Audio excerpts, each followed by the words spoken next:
두 번째 강의를 시작하도록 하겠습니다. 또 두 번 했네요. 죄송합니다. 이번엔 제 잘못이죠. 자, 일단은 우리가 지금 시에 대해서도 이야기했고, 이제 우리가 이야기할 걸 뭐부터 할까요? 비문학부터 할까요? 고전소설부터 할까요?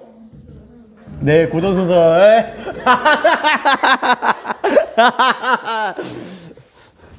왜 그러는지는 잘 알아. 좀 R&A가 좀 쉽고요. 오늘은 그럼 고전소설하고, 여러분 제가 그 있잖아요.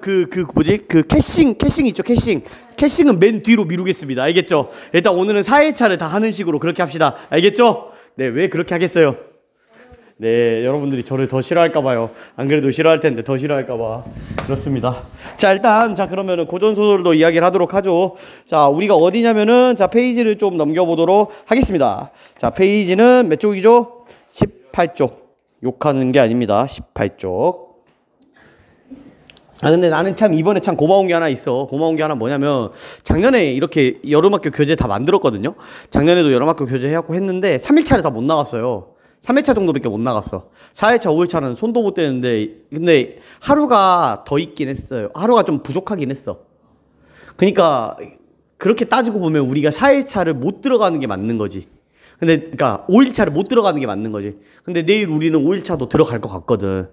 근데 그러니까 저번에 비해서 확실히 하는 양도 많아졌고 효과도 좋고 출석률도 굉장히 좋습니다. 점점 더 정착되는 그런 분위기네요. 좋습니다. 열심히 한번 해봅시다. 오케이? 네, 잘하고 있다고 칭찬합니다. 도연아! 내일은 와야 된다. 석훈아! 석훈이가 볼까요? 씨. 아니 지가 봐야지. 니네들이 좀 링크 찍어놔. 찍어놓을 수 있잖아. 석훈이한테 보내는 영상 하면서 찍어놓으시고. 어쨌든 근데 반응이 좋습니다. 일단 지우한테 물어봐서 숙제하는 거 보여줄 텐데, 여러분 제가 일단 숙제 영상, 그러니까 지우가 한 거를 좀 보여주고 싶을 정도로 잘했습니다. 보여주고 싶을 정도로 잘해서 그걸 위주로 여러분들이 한 번 더 정리를, 복습을 다시 한번 한다면 더 좋을 것 같아요. 그쵸? 예, 이제 어차피 저하고는 지금 이제 이틀만 더 보면은 이제 개학날 봐야 되잖아요. 이제 개학날 봐야 되니까 그 이틀만 좀 더 고생하시고, 다음에 이제 그 이후로는 여러분들이 좀 편하게 좀 이제 다른 문제집도 좀 풀어볼 거 있으면 풀어보고, 아니면은 이제 좀 과제 좀 이제 제가 복습하는 거 위주로 하시면 좀 될 것 같고, 이제 2학기 때 이제 또 재밌게 구호 수업하면 될 것 같습니다. 오케이? 네, 시험을 더 어렵게 내야 될 것 같습니다. 아이들이 더 잘 볼 것 같아서.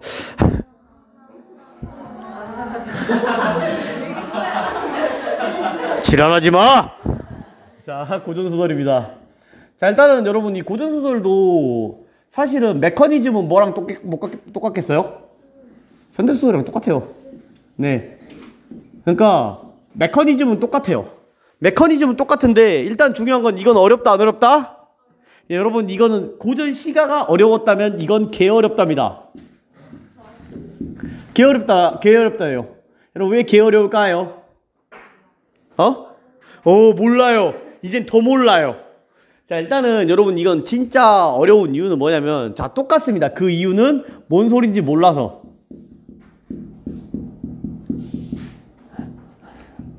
근데 시랑 좀 느낌이 달라. 자, 여러분 일단은 이 고전소설이라고 하는 게 어려운 이유는 뭐냐면, 일단은 똑같은 게 몇 가지가 들어갑니다. 첫 번째, 당시 트렌드. 그러니까 트렌드가 있어요. 트렌드. 그러니까 얘네들이 쓰는데 주제의식은 아니지만, 그러니까 주제의식적인 트렌드가 아닌데, 여러분들 예를 들어서 그 허브 소유 고사 알아요? 허브와 소유의 이야기 알아요? 전혀 모르죠? 이거 되게 유명한 이야기인데, 여러분 예를 들어서 그 허브라고 하는 사람이 나라가 망했어. 백이숙제 알아요? 백이숙제 이야기 알아요? 모르죠? 여러분 이 중국에 고사가 있어요. 중국의 옛날 이야기가 있어. 근데 중국의 옛날 이야기를 가져오는 게 당시 트렌드야. 그럼 여러분들은 몇 년대 사람이에요? 2010년대 사람인데 중국 고대의 이야기에 대해서 여러분들은 알아요? 몰라요? 몰라요. 알 수 있어요? 없어요? 있긴 있는데 찾아봐야 돼요. 다. 맹자 그런 거 다 읽어보면 나오긴 나오거든요. 근데 그런 거 다 찾아볼 거예요? 저도 잘 몰라요. 그래서 그 이야기를 몰라요. 여러분 제가 아까 FT 아일랜드 이야기해도 몰랐잖아요. 그쵸? 여러분 10년 전 일도 모르는데 어떻게 그 중국 옛날 이야기를 알겠습니까? 그쵸? 근데 이거 되게 많이 쓰여요. 그리고 두 번째, 당시 관직명. 여러분 우리나라의 관직도 잘 모르죠? 근데 당시 중국의 관직명이 나옵니다. 예부상서 이렇게 나와요.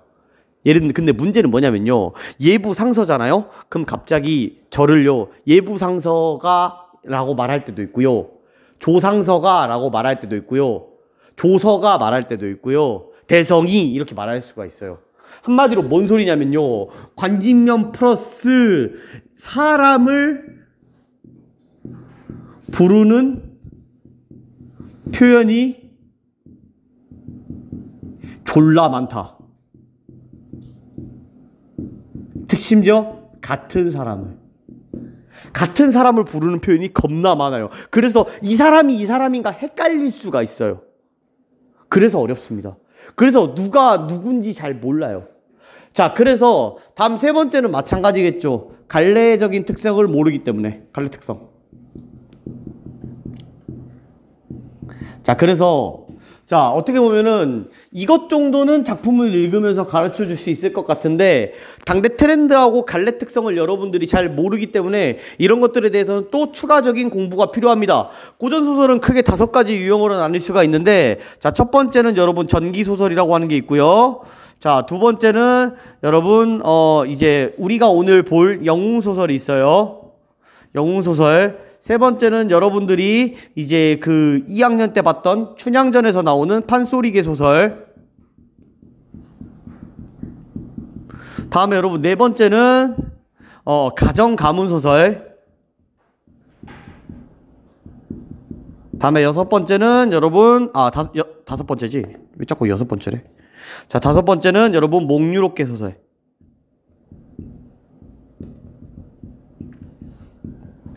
여러분 이렇게 5가지의 고전 소설의 대분류가 있거든요. 이렇게 대분류가 5가지가 있어. 여기에 대해서 여러분들이 뭘 알아야 되냐면요, 구조와 당대 트렌드를 알아야 돼요. 자, 구조와 트렌드에 대해서 좀 공부를 하셔야 됩니다. 언제 할까요? 예, 동아리 시간에 할 겁니다. 다 동아리 시간에 할 거예요. 왜냐면 이거를 그러니까 이거를 한 번에 다 정리를 해야 돼요. 고전 시가도 그렇고 고전 소설도 그렇고 트렌드에 맞춰서 한 번에 정리를 해야 되는데, 그래서 왜 소연아 왜 또 죽을라 그래? 괜찮아, 다 해야 돼. 아직 하품 나왔어. 졸리냐? 야, 반장 선거 다시 해야 되겠다, 맞지? 졸려 지금? 이 상황에서? 야, 민주야 잠와? 아니라잖아. 잠와 혜원아? 기호 1번. 자, 장난입니다. 경근아 왜 또 하늘 보고 있어? 너도 뭐 귀신 보고 그런 거 아니지? 자, 어쨌든 여러분 이런 트렌드에 대해서 알아야 돼요. 일단 이걸 알잖아요. 그러면 여러분 이거 2개는 해결이 돼요. 어느 정도. 생각보다 내용은 쉬워요. 생각보다 내용은 단순하고 쉬운데 여러분들이 이 트렌드하고 구조를 모르기 때문에 좀 어려운 거예요. 뭔 소리인지 모르는 거. 이것만 알면요, 뭐만큼 쉽냐면요, 현대소설만큼 쉽습니다. 이해 갑니까? 그래서 여러분들 제가 이 트렌드에 대한 공부는 지금 하면요, 사실 이거 하나 하는데 30분씩 잡아야 돼요. 이거 하나당 30분씩. 왜냐면은 일단은 이게 만들어진 배경부터 말해야 될 거 아니야. 배경, 작품의 경향 설명했어. 너가 들은 거는 경향까지는 들은 거야. 근데 여러분 이게 변천이 있어요. 시대별로 바뀌어요. 내가 그걸 안 해줬어. 그러니까 예를 들어서 언제 해줬냐면, 어떻게 되냐면요, 처음 나왔을 때가 이게 15세기에 나오거든요. 15세기랑 17세기랑 버전이 좀 달라요. 그럼 여러분들이 버전이 다른 거에 따라서 알아야 되잖아. 그치? 예, 이런 것도 좀 체크하시면 됩니다. 자, 그래서 여러분들이 이렇게 보시면 되는데, 자, 그래서 우리가 이제 한번 이 이학사전이라고 하는 이 소설을 볼 겁니다. 자, 일단은 메커니즘은 똑같아요. 메커니즘은 일단은 보기를 보고 다음에 분석을 때리면 됩니다. 보기를 보고 분석을 때리고 문제 풀고 하면 되는데, 일단은 우리가 이걸 좀 알면 편하게 들어갈 수 있어요. 편하게. 좀 편하게 들어가고. 자, 그리고 고전소설은 알만한 작가의 알만한 작품이거나 대체로 나올 만한 작품들이 나옵니다. 그리고 여러분들이 몰라도요, 내용은 알 수 있어요. 왜냐면 트렌드가 비슷하거든. 트렌드가.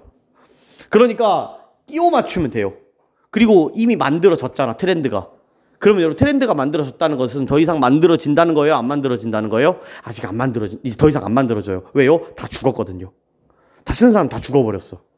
자, 그러니까 우리가 한번 오늘은 어떻게 볼 거냐면 보기를 보고 분석을 하나 하고 이제 문제를 이제 풀 텐데, 여러분 제가 하나하나 쉽게 알려줄 겁니다. 알겠죠? 자, 일단 우리가 오늘 공부할 거는 영웅소설이라고 하는 소설이에요. 자, 영웅소설이라고 하는 소설은, 자, 뭐 어떤 소설이냐면 영웅의 일대기를 다룬 소설이에요. 자, 여러분 영웅의 일대기는 어디서 나오는지 혹시 아십니까? 영웅의 일대기 어디서 나와요? 여러분 이거 주몽 이야기에서 나옵니다. 주몽. 여러분 주몽 이야기에서 나오는 게 영웅의 일대기인데, 여러분 주몽 아빠가 누구니? 주몽 아빠가 누구야? 하늘의 신입니다. 엄마 누구야? 물의 신의 딸입니다. 여러분 혈통이 어때요? 뒤져버려 그냥. 아주 고귀한 혈통이야. 그러니까 니네들이 영웅이 아닌 거예요. 혹시 그 정도 되는 사람? 없잖아. 그럼 나는 아니야. 그래서 우린 영웅이 아니에요. 됐죠? 자, 다음에 출생도 겁나 개쩔어야 돼요. 어떻게 탈상합니까? 알에서 나오쇼. 알에서 태어난 사람. 본인 파충류다 손. 본인 양서류다. 본인 조류다 손. 넘어가면 되겠죠? 자, 다음에 비범한 능력. 뭘 하고 있습니까? 얘가 화살 겁나 잘 쏘죠. 양궁 국가대표팀 이상이죠. 그 정도 능력 가지고 있다? 없죠. 넘어가겠습니다. 자, 다음에 여러분 1차 위기를 겪습니다. 뭔가 집안에서라든지 뭔가 좀 위기를 겪어요. 쫓겨나니까 애들이 그 동물들이 막 품어주죠. 조력자들이 도와줘요. 그렇게. 자, 다음에 조력자의 도움을 겪고 나서 이제 국가적인 위기가 한번 닥칩니다. 그걸 이겨내고 영웅이 돼요. 여러분들은 영웅이 아닌 이유, 아무것도 해당되지 않기 때문이죠. 그쵸? 자, 여러분 그래서 이런 걸 영웅의 일대기라고 하는데 대체로 주몽 이야기에서 나옵니다. 됐죠? 주몽 이야기에서 나와요. 자, 주몽 이야기에서 나오는데 문제는 뭐냐면, 자, 이 영웅소설이라고 하는 것 자체가 이 영웅의 일대기라고 하는 구조상에서 나오는데, 처음에는 뭘로 시작하냐면 여러분 남성 영웅으로 시작을 하고요. 자, 남성 영웅소설로 시작하면서 점점점 가다 보면은 어떤 영웅소설이 나오겠어? 여성 영웅소설이 나오겠지. 왜요? 우리 여학생들한테 물어보겠습니다. 남자들 하는 꼬라지가 어때요? 예. 그래서 남성 영웅소설에서 뭐로 등장해? 여성 영웅소설로 나오는데, 그 당시 사회 분위기 어땠어요? 그 당시 사회 분위기 어땠어? 가부장적이었죠? 그러면은 이 여자들에 대해서 여자들이 누구를 견제할까 자꾸? 남성 영웅소설의 첫 특징은 뭐냐면요, 적이 없어요. 적이 없어. 근데 여성 영웅소설은요, 적이 하나가 있는데 그 적이 뭐냐면 비교당하는 남자예요. 남자하고 계속 비교를 당하면서 우수하다는 걸 증명해냅니다. 대신 남자 옷을 입고. 어떤 건지 알겠어요? 이런 소설이 여성 영웅 소설인데, 여성 영웅 소설이 어떻게 나온다? 영웅의 일대기를 통해서 나오면은 영웅 소설이라고 한다. 이건 나중에 이야기하겠다. 내가 이걸 이야기하는 이유는 뭐냐면 이런 내용들에 대해서 좀 알고 있으라고. 근데 여러분 조선 후기 되면 되게 영웅 소설이라고 하는 게 유행을 하거든요. 영웅 소설이 왜 유행을 할까요? 영웅소설이 왜 유행을 할까? 영웅은 언제 나와요? 언제 나와? 어떤 상황? 위험한 상황. 위험이니까 어떤 상황이에요? 전쟁이죠. 전쟁과 같은 상황에서 많이 나와요. 그러면 여러분 그러니까 영웅소설이라고 하는 게 조선 후기에서 많이 나왔던 배경은 어떤 것 때문이겠어요? 병자호란이나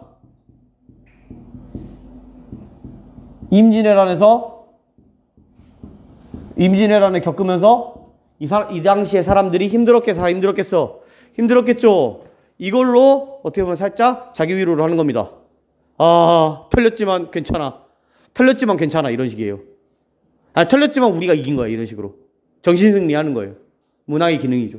그래서 결국은 이게 근데 이런 영웅소설이 인기가 많았어. 인기가 많다 보니까 여성 독자들을 고려해서 여성 영웅소설이 나왔다. 이게 트렌드, 이게 살짝 그런 배경이고 이런 트렌드예요. 제가 이거 살짝, 이거 한 5% 이야기했고 이 트렌드도 한 5% 이야기했어요. 무슨 말인지 알겠죠? 이 정도만 알아도 풀 수 있습니다. 아, 몰라도 풀 수 있어요. 근데 좀 알려드리는 거예요. 알겠죠? 자, 보겠습니다. 자, 이 학사전은 자, 일단 보기부터 봐야 돼. 자, 18쪽, 19쪽입니다. 자, 이 학사전은 자발적으로 남자의 삶을 선택하고 밑줄 남자의 삶을 선택하고 사회적 성취를 통해 자아 실현을 도모하는 주인공이 등장하는 여성 영웅 소설이다. 체크. 됐어요?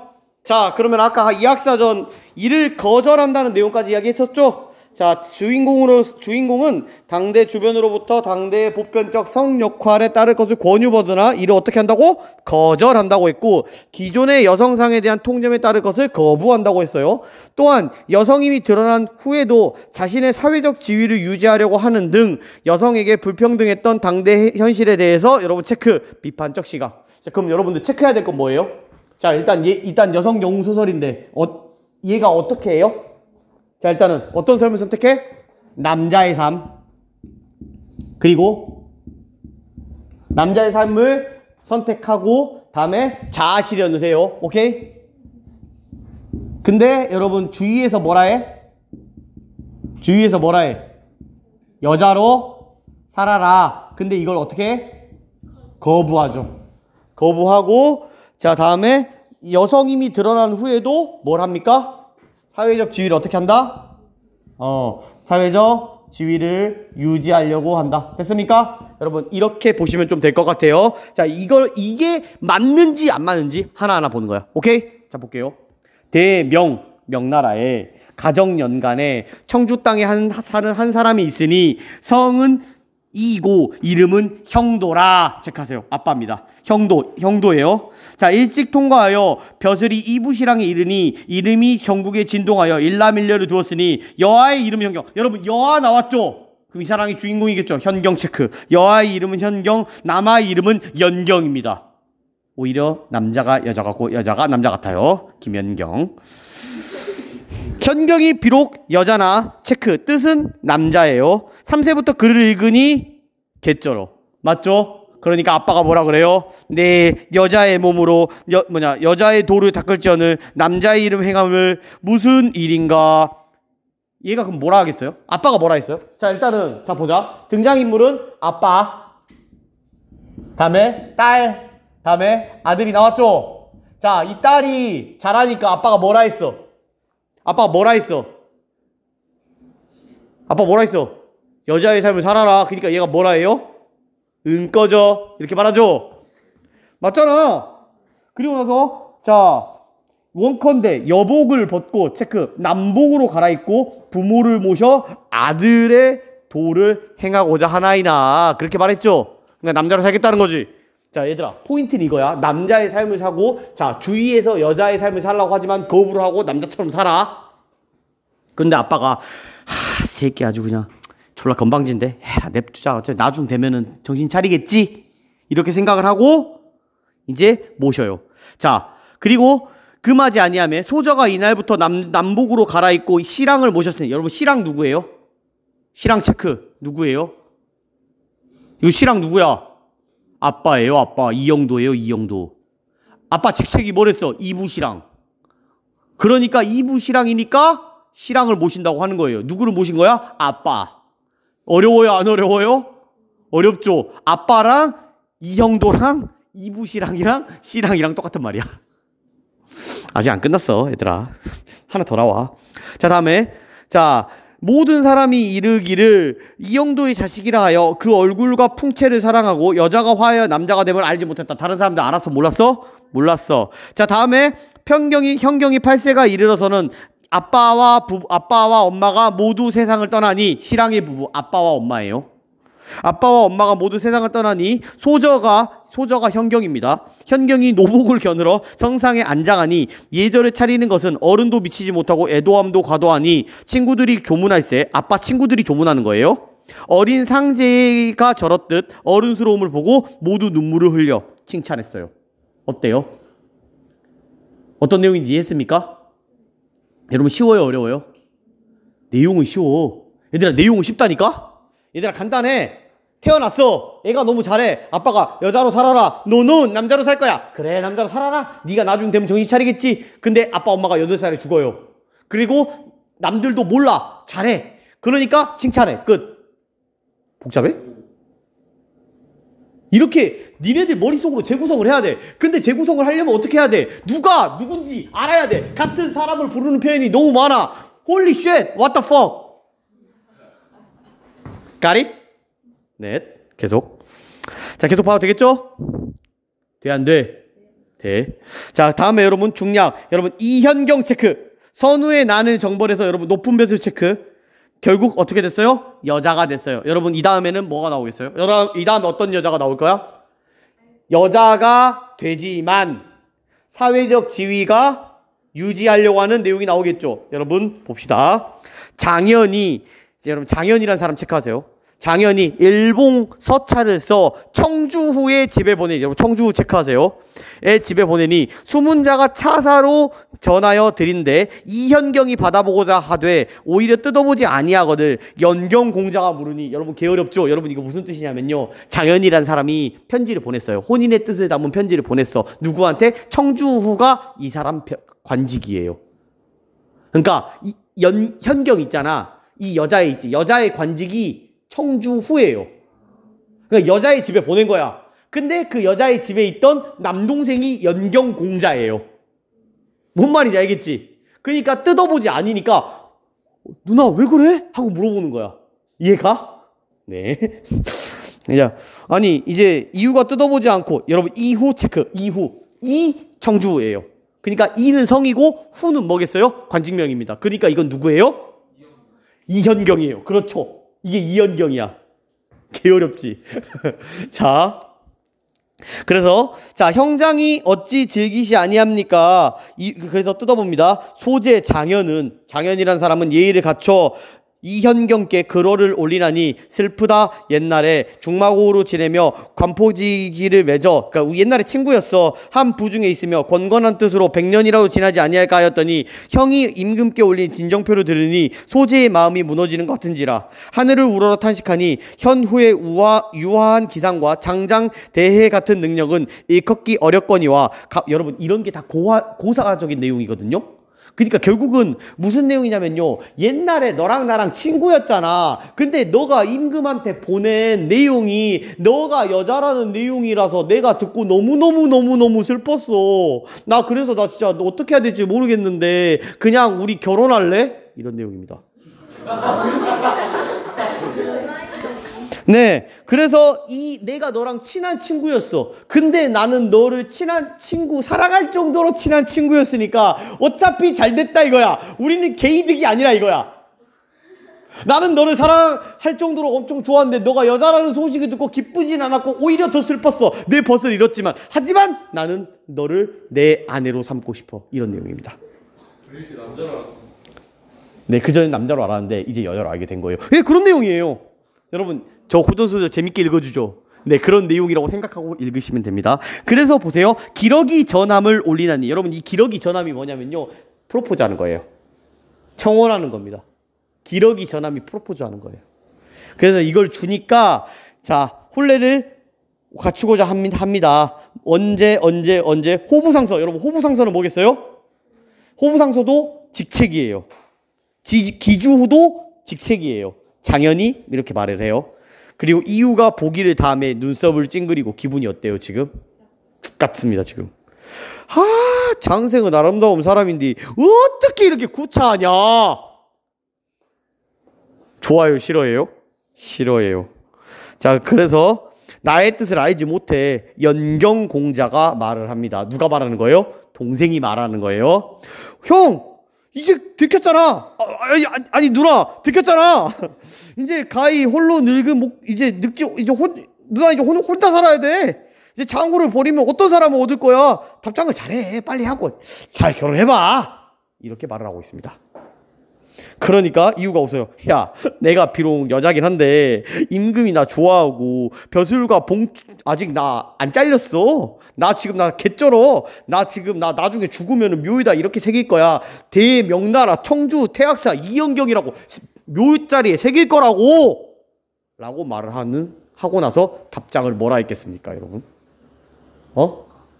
거절하는 내용을 썼겠죠? 그리고 나서 여러분 맨 마지막 보겠습니다. 장현이 끝까지 읽어보고 크게 놀랬어요. 나는 이 결혼 쉬울 줄 알았는데 게으렵네. 그리고 다른 사람들이 다 이렇게 말합니다. 여자가 저럴 줄은 몰랐는데. 그 당시엔 어쨌다는 뜻이에요. 남자가 야, 와 하면은 가야 돼요. 나중에 김소은 나중에 그 남자친구가 야 따라와 하면 어떻게 할 거예요? 그냥 잘생기지 않고 평범해. 꺼지라고 한답니다. 여러분 사실 그게 맞거든요. 근데 옛날에는 어쨌다는 거야? 그렇게 해야 됐었어요. 근데 다 놀라고 있죠. 여러분 어떤 내용인지 좀 감 잡았죠? 바로 6번부터 보겠습니다. 202 여자의 도를 닦을 것을 말하는 것에서 당대 보편적 성 역할에 따를 것을 권하고 있나요? 네. 주인공이 공명의 일세에 누리는 것을 소망해 남복으로 갈아입고자 하는 곳에서 자아 실현을 위해서 자발적으로 남자의 삶을 선택했음을 알 수 있나요? 네.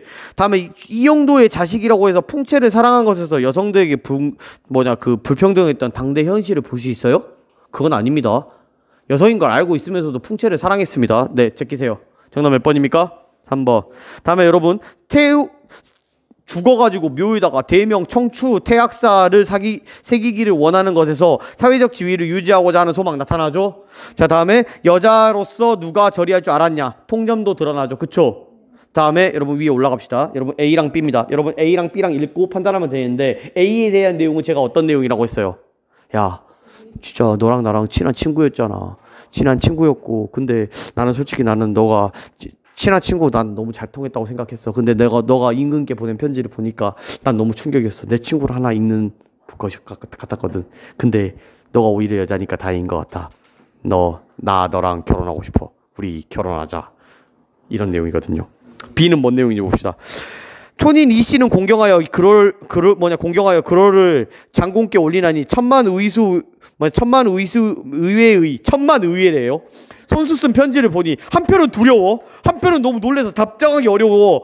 답장 안 하려고 했는데 익시말라 했는데 옛날에 내가 너랑 친했던 일을 생각해가지고 염치불구하고 내가 다 말할 거니까 이 더러운 뜻을 이렇게 좀 평범한 뜻을 더럽다고 아니하실까 하나이다 하면서 뭐 하고 있습니까? 거절하고 있죠. 정답 몇 번입니까? 5번.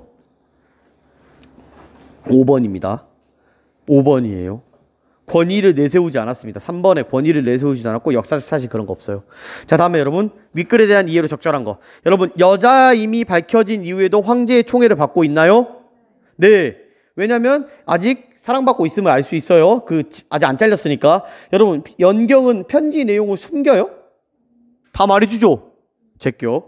자, 다음에 2번 틀렸죠. 연경은 장현이 현경의 혼인 상대로 적합하고 여기고 있어요? 네. 아유 형 아니 누나 결혼하라니까? 이거잖아. 자, 다음에 장현은 기대에 부합하는 답장이 올 거라고 생각했어요? 네. 쉬울 줄 알았는데 튕기네? 이런 식으로. 자, 다음에 이부신앙의 벗들은 성숙한 자세로 장례를 치른 현경의 모습을 높이 평가했어요? 네. 칭찬함을 맞이 아니하더라. 이런 식으로. 됐습니까? 여러분 고전소설은 사실 내용은 쉬워요. 얘들아 사실 쉬운 내용 아니야? 되게?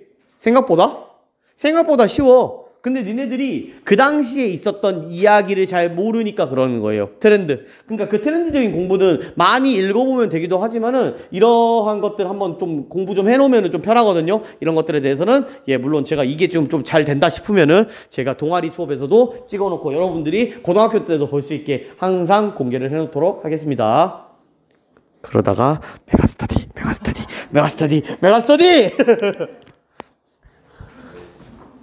메스? 방금 메스 누구야?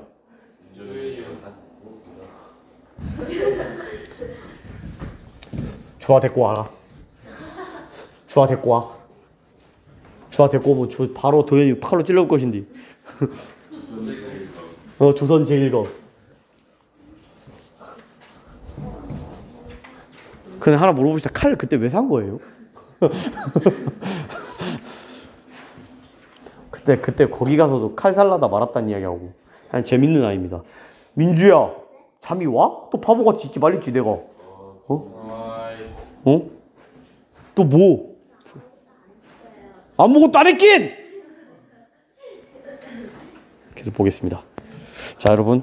자, 이제 바이러스 그대로 계속 보겠습니다. 여러분, 그 코딩 보는 순간 지금 이 10분이 아마 지옥의 시간이 될 거니까 바이러스 보도록 하겠습니다. 알겠죠? 자, 그럼 비문학. 여러분, 이 바이러스는 어땠어요? 좀 낫을걸요? 좀 괜찮았을걸? 아니에요? 바이러스가 좀 괜찮았던 이유는 뭐냐면 여러분들이 그 전날에 그걸 풀었기 때문입니다. 바이러스가 괜찮았다면 그 이유는 그 전에 그걸 풀었기 때문이에요. 근데 여러분 지금 이거 안 풀잖아요? 안 풀고 강의를 들으면 어떤 기분이냐면요. 아, 그렇구나 하고 이런 기분을 한번 못 느끼는 거예요. 프로라고 하는 이유는 이런 거예요. 한번 느껴보라고. 아, 오늘 풀 때 느낌은 어땠니? 이걸 점검하기 위해서 프로라는 거지. 사실 저는 제가 근데 저도 이거 수업 준비 안 하면 저 바로 뽀록 나거든요, 이거는. 왜냐면 못 풀어버려, 나도. 그러니까 나도 그 전날에 한번 풀어와야 돼. 근데 여러분들도 보면 아, 이게 이런 내용이었지 하면서 여러분들이 내가 어디서 놓쳤구나를 점검할 수 있는 거고요. 다음에 놓친 걸 점검할 수 있을 뿐만 아니라 두 번째로는 아, 내가 어제는 어려웠는데 오늘은 비슷한 과학 지문에서 좀 더 쉽게 풀리는구나를 확인할 수 있는 거죠. 그건 맨 마지막에 하겠습니다. 너무 해설이 어려워서요. 해설도 어렵고 여러분들도 짜증나고 그나마 이게 좀 더 낫습니다. 그래서 비문학 보도록 하겠습니다. 제일 중요한 건 뭐라고요? 뭘 쌓는 거? 배경 지식과 요약 정리. 됐습니까? 요약 정리하면서 해봅시다. 할만합니다. 자, 바이러스는 체내에 들어와 문제를 일으킬 수 있어 주의해야 될 대상이다. 한마디로 뭡니까? 바이러스의 적이 혹은 소개가 나왔죠. 그쵸? 자, 여러분 일문단에서 소개. 그래도 여러분 확실히 제가 이거 읽어주는 게 더 낫죠? 민재야, 그래 안 그래? 아까 그거는 한국말 아니었잖아, 맞지? 자, 죄송합니다. 그래서 제가 여러분들 좀 읽어주다가 반응 보고 바꿨어요. 그냥 의욕으로. 좀 해석해 주니까 어때요? 좀 재밌었죠? 네. 자, 생명체와 달리 바이러스는 세포가 아니기 때문에 스스로의 생장이 불가능하다. 뭐하고 대조했어요? 생명체하고 대조를 했네. 자, 스스로 생장 불가능하고 여러분, 그래서 바이러스는 살아있는 숙주세포에 기생하고 그 안에 증식함으로써 살아간대요. 자, 바이러스는 바깥을 둘러싸는 피막의 유무에 따라서 구조가 달라지는데 피막이 있는 바이러스는 피막 바깥에 부착 단백질이 박혀 있고 그 안에 캡시드라는 단백질이 있다. 여러분, 이런 부착 단백질 캡시드는 동그라미 쳐야 됩니다. 왜냐면 이런 좀 용어들은 좀 체크해 주세요. 자, 그리고 캡시드 안에는 헥산이 있는데 헥산은 RNA하고 DNA 중에 하나로만 구성된다. 어떻게 감염될까? 여러분, 다음에 바이러스에 뭐가 나왔어요? 구조가 나와 있는데 뭐 단백질이 나와 있고 다음에 뭐 여기 안에 뭐 RNA 혹은 DNA 이런 것들이 들어가 있다 하면서 좀 나와 있다고 보시면 되겠네. 그치? 일단 구조에 대한 것만 나와 있다는 것만 아시면 돼요. 알겠죠? 괜찮아요? 결국은 피막 바깥에 단백질이 있고 그 안에 캡시드 있고 캡시드 안에 뭐 있어? RNA 혹은 DNA. 됐어요? 네. 그러니까 좀 정리를 해줄까? 자, 여기 단백질 안에 캡시드가 있고 캡시드 안에 RNA 혹은 DNA. 됐어요? 이렇게 있다는 겁니다. 자, 다음에 바이러스의 감염 가능 여부는 숙주세포의 수용체의 특성에 따라 결정된다. 체크해야 될 건 뭡니까? 숙주세포 수용체의 특성 정도는 체크해주면 되겠네요. 자, 바이러스는 감염이 가능한 숙주세포와 접촉한 후 바이러스의 피막 부착 단백질을 이용해 숙주세포 수용체에 달라붙어. 첫 번째. 두 번째, 달라붙은 부위에 바이러스가 숙주세포 내부로 침투하고 헥산이 캡시드로부터 분리되어 숙주세포 내부로 빠져나와. 이후 헥산은 효소를 이용해서 복제. 여러분, 이거 뭡니까? 두 번째 문단은 뭐에 대해서 말하고 있어요? 감염되는 과정에 대해서 1번, 2번, 3번 이렇게 설명하고 있죠. 그쵸? 자, 근데 보자. 근데 여기부터 보자. 헥산이 DNA인 경우에는 그대로 이용. 체크. DNA는 어때? DNA는 그대로. 근데 RNA는 어떻게 해요? RNA는 합성. 됐습니까? 근데 여러분 3번에서 이런 내용이 나오는 거잖아. 그치? 자, 3번은 아까 뭐였어? DNA, 이 헥산이 빠져나오는데 헥산은 RNA랑 DNA잖아. 그치? 근데 이 DNA는 그대로 나가고 RNA는 합성된다. 됐죠? 여러분 저 지금 과학적인 내용 설명하는 게 아니라 있는 거 말해주고 있어요. 그거 체크해야 돼. 자, 계속 보죠. 자, 그래서 자 이렇게 되고 자 또한 헥산은 mRNA 죄송합니다. mRNA라는 전달 물질을 통해 단백질을 합성된 단백질의 일부는 캡시드가 되어 다시 복제된 헥산을 둘러싸고 다른 일부는 숙주세포막에 둘러싸여 바이러스 부착 단백질이 될 준비. 그리고 나서 배출. 여러분 계속 뭐 하고 있어요? 감염되는 과정에 대해서 설명하고 있네요. 저는 그래서 이 문단은 과정 1, 2, 3, 4 이렇게만 요약합니다. 됐죠? 어차피 다시 읽으면 되니까요. 자, 다음에 우리 몸은 주로 이와 같은 감염을 통해서 지속 감염이 일어나기도 하고. 그러면 여러분 이 과정은 어떤 것의 과정이었어? 지속 감염의 과정이었고 이와 다른 과정으로 급성 감염이 일어나기도 한다. 그러면 체크해야 될 건 뭐예요? 급성 감염. 민지야 일어나. 자, 급성 감염 체크하세요. 급성 감염. 자, 여러분 세 번째는 뭐에 대해서 이야기하겠어? 급성 감염에 대해서 이야기를 하겠죠. 자, 보겠습니다. 자, 급성 감염은 짧은 기간 체크. 바이러스는 감염된 숙주세포를 증식 과정에서 죽이고 바이러스가 또 다른 숙주세포에 증식돼서 일어난다. 급성 감염에 뭐가 나오고 있어요? 과정. 자, 다음에 시간이 흐르면서 체내의 방어책에 의해 바이러스를 제거해 나가면 체크. 밑줄. 체내에는 더 이상 바이러스가 남아있지 않게 된대요. 체크. 바이러스가 남아있지 않게 돼. 그러니까 과정이고 바이러스 있어 없어? 바이러스 없게 됩니다. 근데 여러분 반면 여러분 무슨 감염? 지속 감염은 상대적으로 오랜 기간 잠유한다. 여러분 근데 지속 감염은 어때요? 바이러스가 있어 없어? 몸에 있어 없어? 오랫동안 있어요. 오랫동안 있어.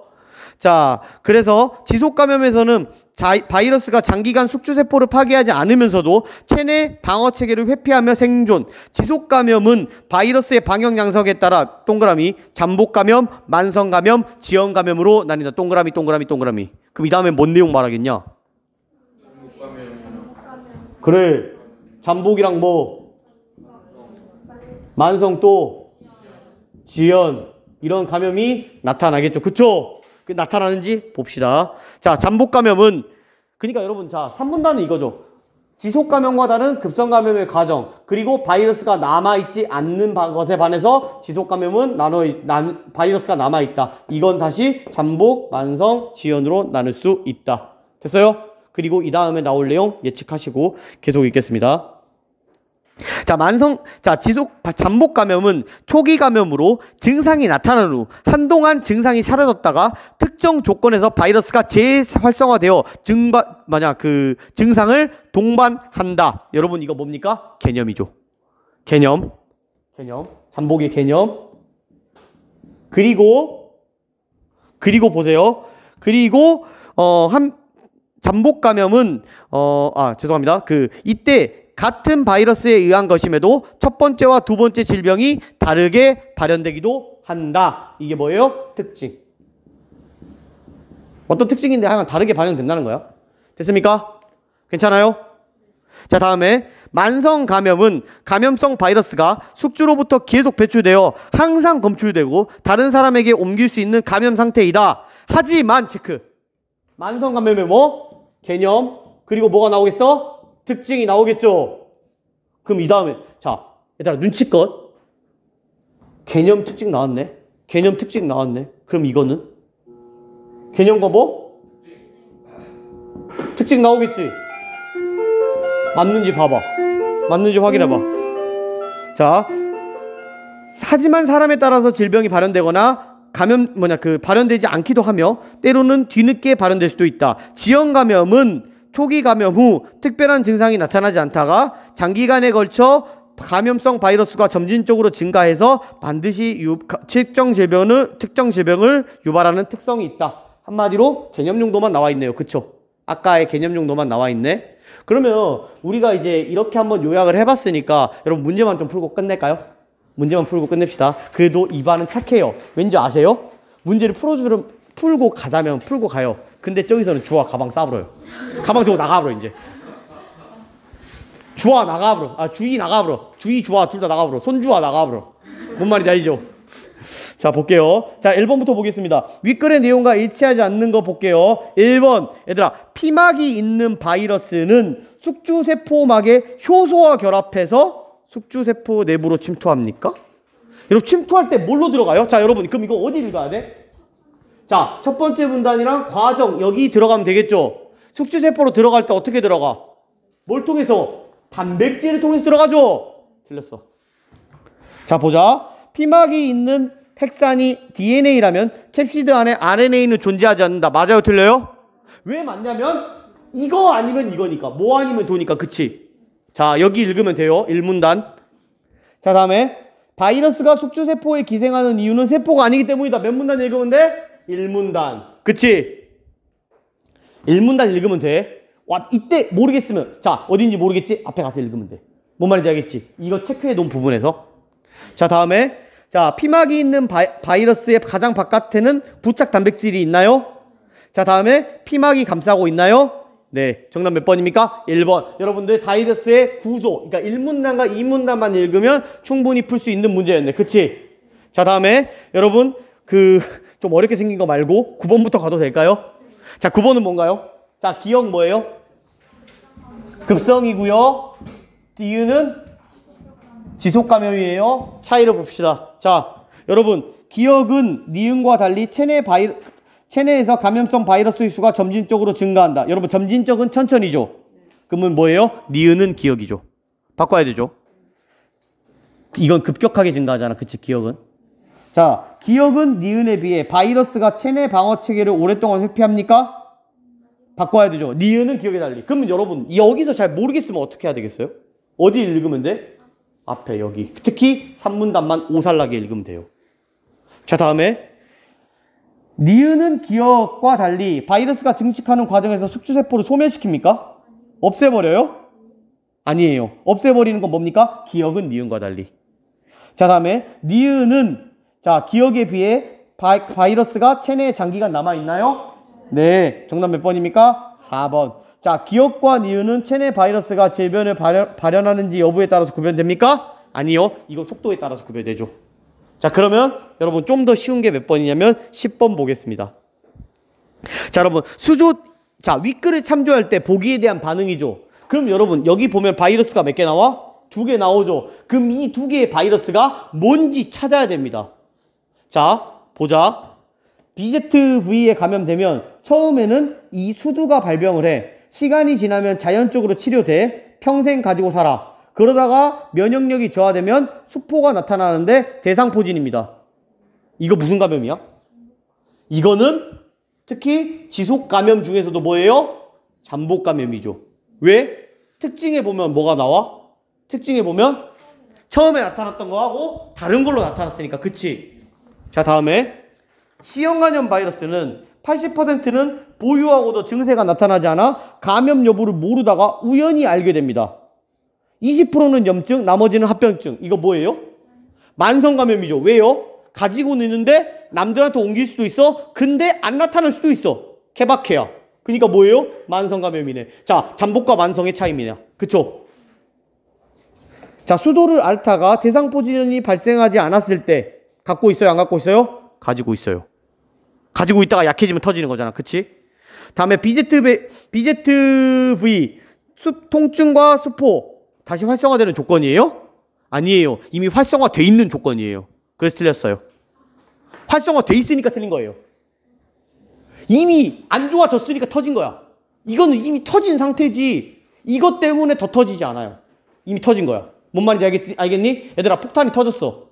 폭탄이 터진 것 때문에 폭탄이 터지니? 아니잖아. 이 내용이야. 자, HCV 앓고 있지 않더라도 타인에게 옮길 수 있죠. 그쵸?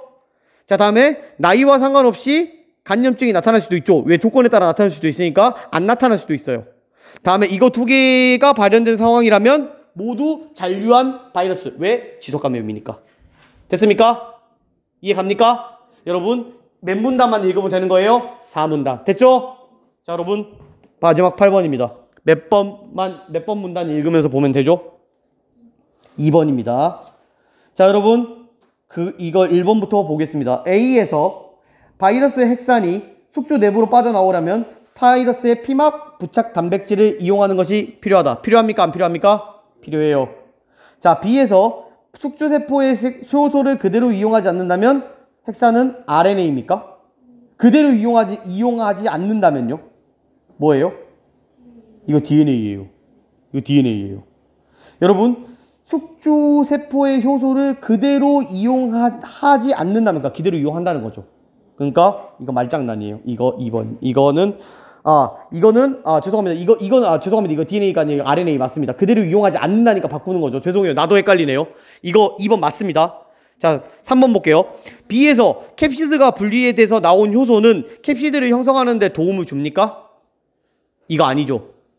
여러분, 이거 3번은 뭐냐면 이거 판막이에요. 세포의 판막. 그러니까 세포 있잖아. 기존에 있던 세포가 다시 부착 단백질을 형성하는 데 도움을 주는 거고, 아까 2번 같은 경우에는 그대로 이용하지 않는다는 것은 합성하니까 RNA가 맞죠. 그쵸? 그대로 이용해야 DNA니까. 여러분, 저도 순간적으로 잘못 봤어요. 죄송합니다. 이거 3번입니다. 자, 캡시드가 분리되면서 빠져나온 효소 RNA, DNA가 캡시드를 형성하는 데 도움을 주는 것이 아니다. 뭐가 도움을 주냐면 세포에 있는 숙주세포의 이 피막 단백질 있죠? 이게 도움을 주는 거예요. 어디서 나오냐면 앞에 나옵니다. 앞에 보면은 여러분들 여기 보면요. 합성된 단백질의 일부는 캡시드가 되어 복제된 핵산을 둘러싸고 다른 일부는 숙주세포막에 부착되어 부착 단백질이 될 준비를 하고 이후 단백질이 부착된 숙주세포막 이렇게 나오죠. 그러니까 정답 몇 번입니까? 3번이 되겠네. 자, 나머지 4번 mRNA를 통해 합성되는 거 맞고요. 다음에 그 바이러스의 피막이 숙주세포의 구성요소를 통해서 만들어지는 거 맞습니다. 여기까지 할까요? 여러분 이거 되게 어렵죠? 죄송합니다. 7분 오버했는데 그래도 고맙습니다. 여기까지 하겠습니다. 고생하셨습니다.